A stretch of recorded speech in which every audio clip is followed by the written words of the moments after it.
What you see here is $10,000 on the table. You can take this money as a loan, but I will charge you a little bit of interest rate. Like most people, you take the money and you go buy a nice car. But in 10 years, it's time to pay me back. And because of interest rates, now you owe me $20,000 and not 10. You will say, I don't have money to give you. And if you don't, I take your car and a piece of your house.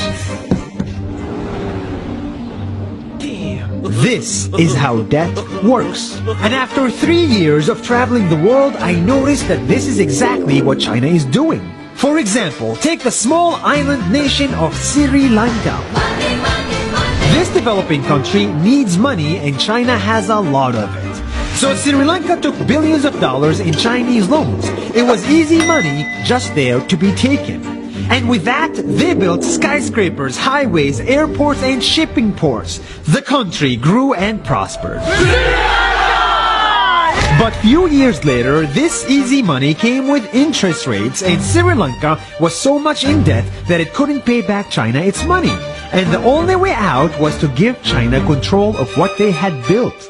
In other words, Sri Lanka lost a piece of its home to China because of debt. This is the Chinese money trap. And it's a real thing I saw all over the world. In Papua New Guinea, I saw $2 billion in loans given by the Chinese to build skyscrapers, infrastructures, and ports. But there is no way this remote developing country can pay it back or its interest rate, and the only way out is to give China control of the country. In the Maldives, Pakistan, Malaysia, Laos, Kazakhstan, Mongolia, Egypt, Kenya, and South Africa,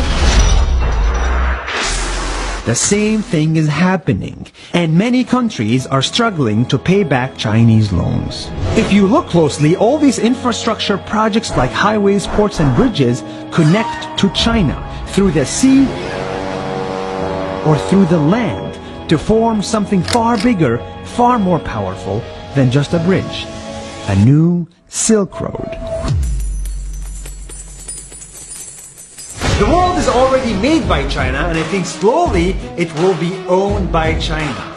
Don't get me wrong, building bridges, ports, highways, and airports is a great thing for the people and the country, but they come at a very high cost. And when these countries can't pay back the loans, these countries will lose their homes.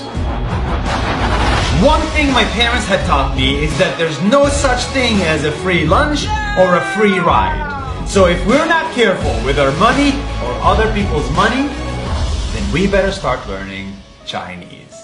下周见。